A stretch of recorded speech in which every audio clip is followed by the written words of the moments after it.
Hi, I'm John Oakes. We're continuing our series on the book of Daniel. I'm really excited because now we're going to start looking into the visions of the future. Like we already said, you could divide Daniel into two parts: the practical stories of Daniel, Shadrach, Meshach, and Abednego, and basically they are remaining righteous despite whatever pressures there are from the world. Why are they doing that? Because they believe that God's in control, that God rules the nations. And so the other half of Daniel is the visions. That's Daniel chapter 2 and 7 through 12. And what we're going to see in this section is that God is in control. That God brings kingdoms in, He takes them out. He has the big view, He's intervening so that we could be saved. And really, the theme of all this is God rules the nations so that the Messiah would be killed in Jerusalem and the saints would be saved and the king would be established. Now, the first of the visions is in Daniel chapter 2. Let me get started. I'm going to mainly tell the story rather than read it because it's kind of long. In the second year of his reign, Nebuchadnezzar had dreams. His mind was troubled and he could not sleep. So the king summoned the magicians, enchanters, sorcerers, and astrologers to tell him what he had dreamed. When they came in and stood before the king, he said to them, "I've had a dream that troubles me and I want to know what it means." So Nebuchadnezzar had a dream, and we all have dreams, but apparently he knew, for reasons I can't say, he knew that this was a vision from God, or from the gods, if you will. And it was a religious experience, and he said, this is important. I need to know what's going on. So he does what they would do in the ancient world. He brings in all these astrologers and all these people who read the charts and magicians, and he says, "Tell me what the dream is about." And they say, "Great, king, tell us what happened in the dream, and then we'll tell you the interpretation." Now, our friend Nebuchadnezzar, he knows that these astrologers and magicians, they're all a bunch of religious hypocrites, really. It's just a game. They play these games, but the bottom line is, this time, no, he needs to know what really happened, because he believes his fate is at stake here. So he says, no.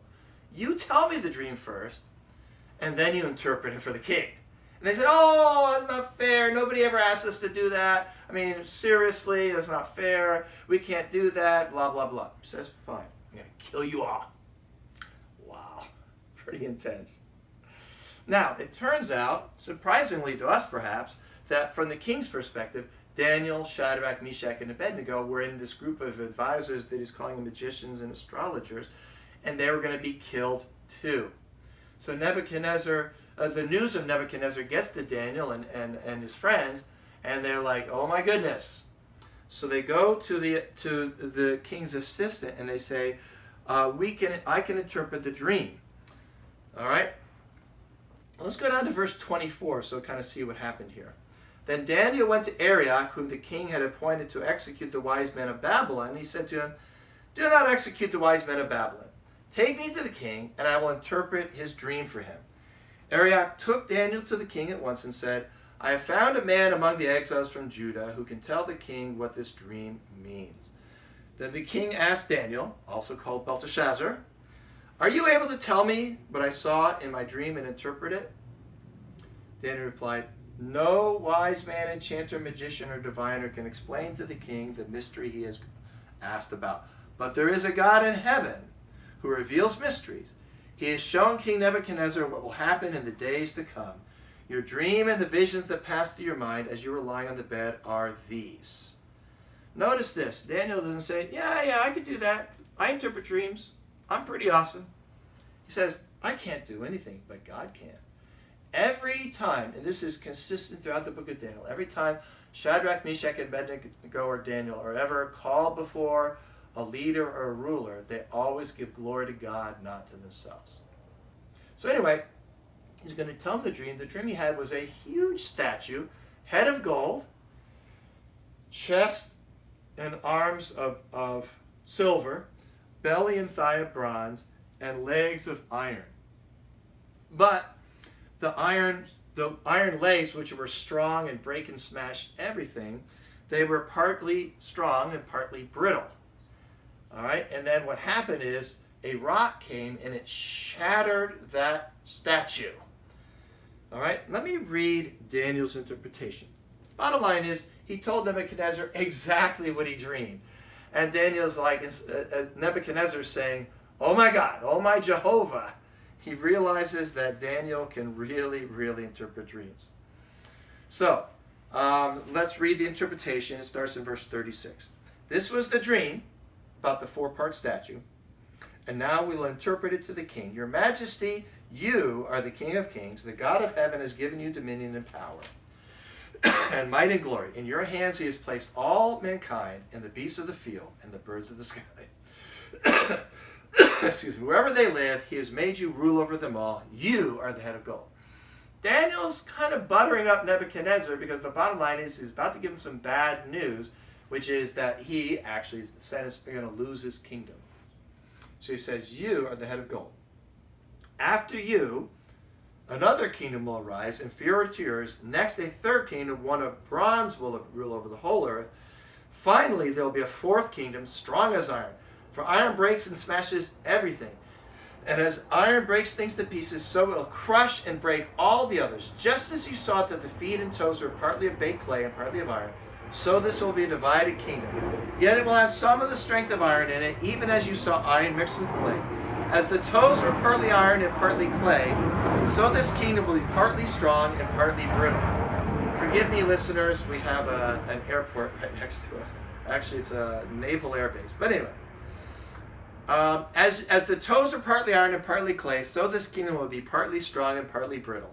And just as you saw the iron mixed with baked clay, so the people will be a mixture and will not remain united, any more than iron mixes with clay. In the time of those kings, the God of heaven will set up a kingdom that will never be destroyed, nor will it be left to another people. It will crush all those kingdoms and bring them to an end forever, but it will itself endure forever. This is the meaning of the vision of the rock cut out of the mountain, not by human hands, a rock that broke the iron, the bronze, the clay, the silver, and the gold to pieces. Now, who is this second kingdom? Well, we know what it is. It's the Persian Mede Empire. That's the one that succeeded the Babylonian Empire, as we saw right there in Daniel chapter 6. And what's the third kingdom? It's Greece. In our introduction, I talked about the four kingdoms: Babylonia, the Persian Mede Empire, the Greek empires under Alexander and his successors, and Rome. The fourth part of the statue, the legs, are Rome. And Rome would be aptly described as iron. But it says that this is a divided kingdom. Now, was Rome a kingdom? Well, for almost 700 years, it was a republic. It wasn't a kingdom, but it became a kingdom under Augustus Caesar in about 15 BC. But that's beside the point for now.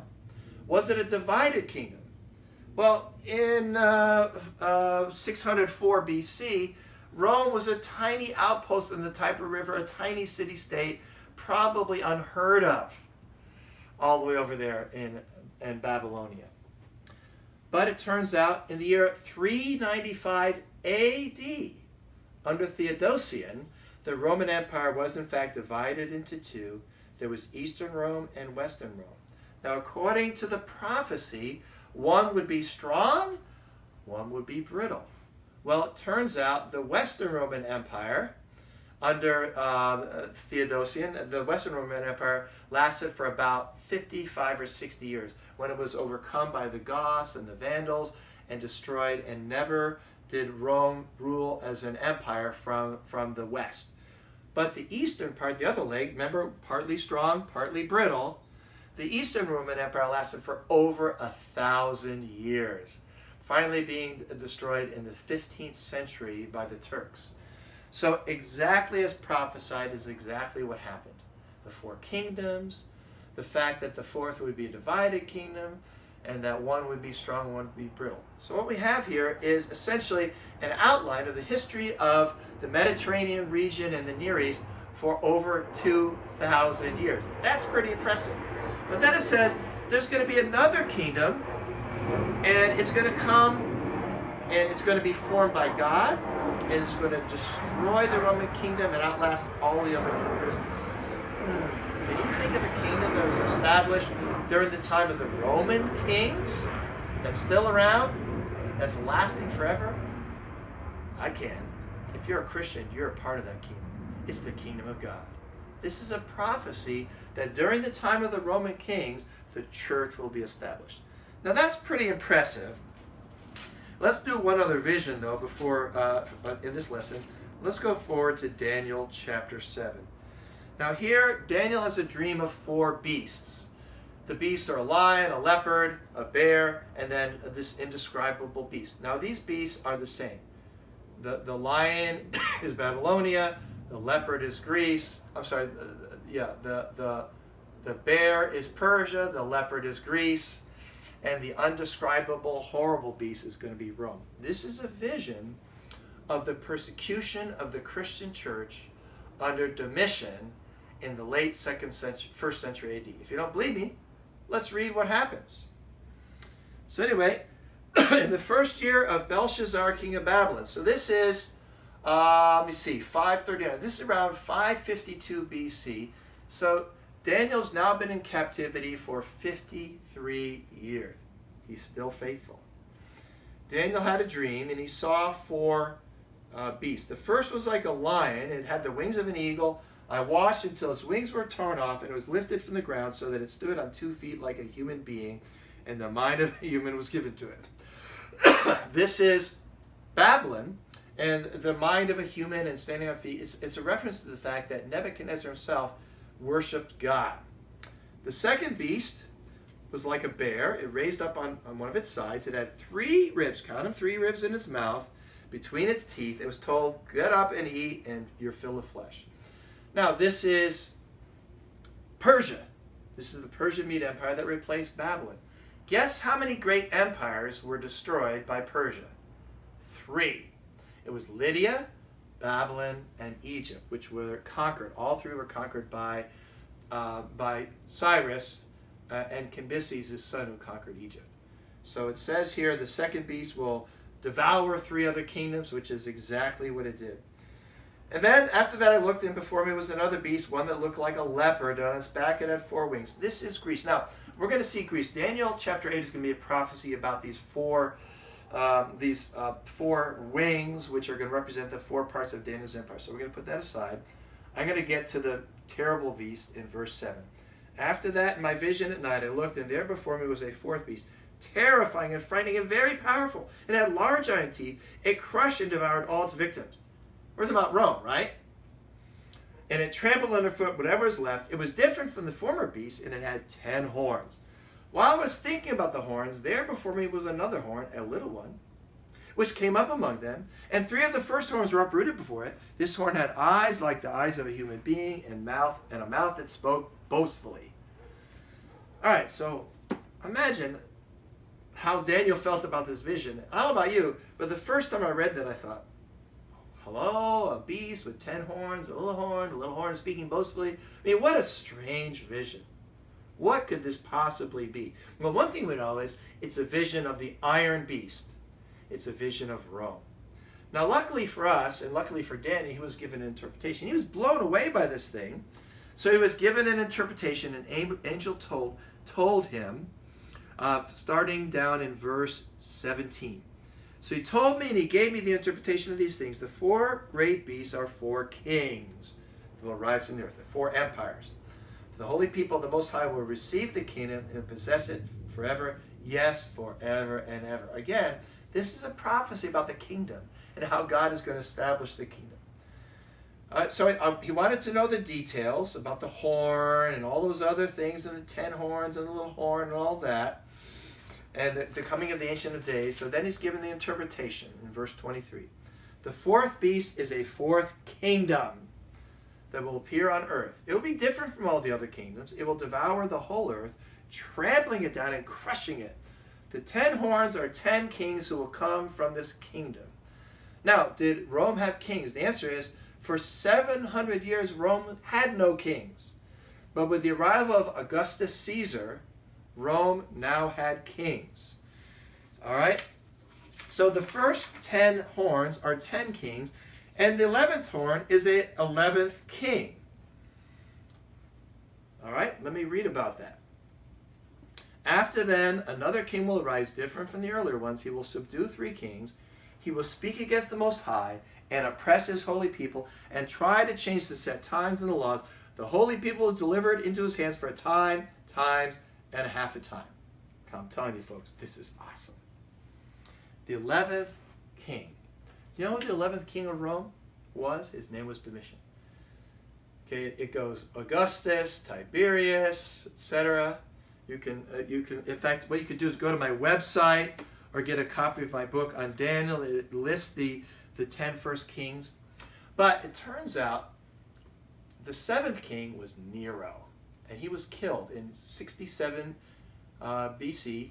Excuse me, 68 BC. Nero was killed, and when Nero was killed, there was no obvious successor because he's the last of the Claudian line, which began with Caesar and Augustus. So what happened was his generals fought it out, and for a brief time in the year 68 and 69 BC, 3 separate generals ruled temporarily. Now, Domitian was in Rome, but his father Vespasian was in Jerusalem, fulfilling a prophecy that's found in Daniel chapter 9. We'll see that. So what Vespasian does is he leaves his son Titus behind, and he rushes home to Rome. In the meantime, his son Domitian, his other son Domitian, has been battling Galba, Otho, and Vitellius. Those are the 3 horns. And basically, with the help of Domitian and others, Galba, Otho, and Vitellius were removed from the scene. And then Vespasian comes in, he rules. Later, his son Titus rules. And then the 11th emperor, his name was Domitian. Okay. Now, Domitian was the first one to systematically persecute the church. You've probably heard of Nero.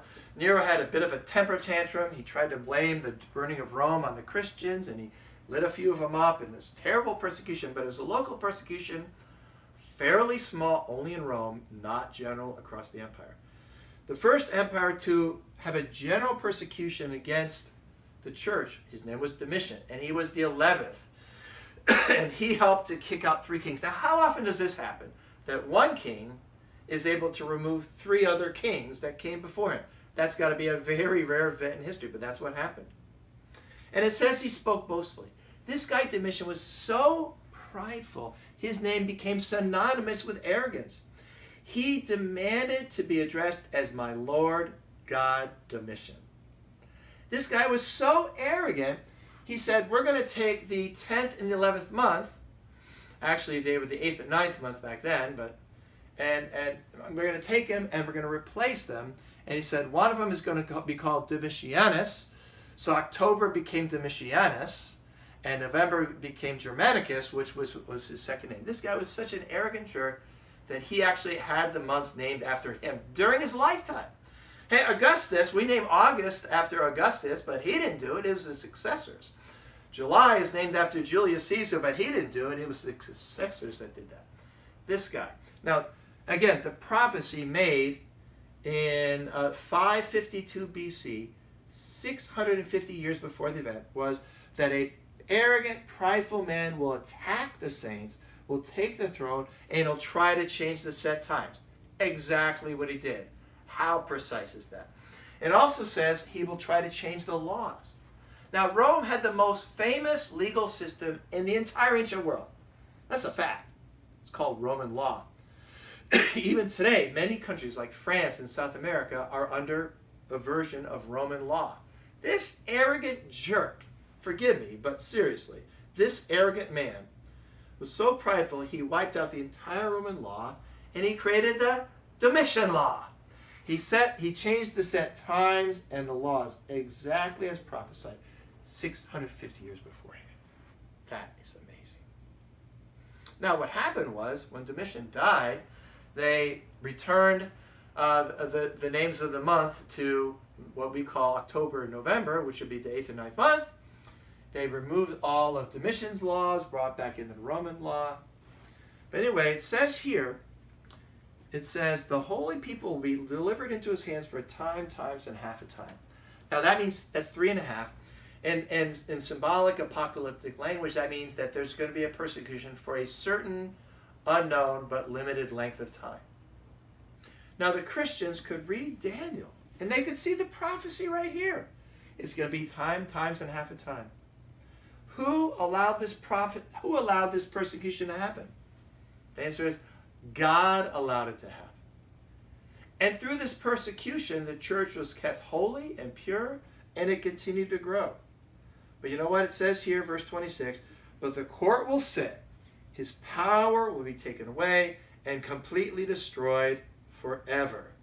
Then the sovereignty, power, and greatness of all the kingdoms under heaven will be handed over to the holy people of the Most High. His kingdom will be an everlasting kingdom, and all rulers will worship and obey him. God rules the nations. Imagine this, the precision of this prophecy. It'll be the 11th king, and he will be prideful and boastful. He will try to change the times and the place and the laws. That's exactly what happens. You know what that tells me? It tells me the Bible is inspired by God. And it tells me that God rules the nations. Now remember, these critics try to say that Daniel was written after the events.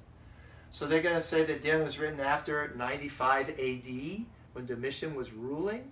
No, even they won't claim that. So what do they have to say about Daniel 7? The answer is nothing.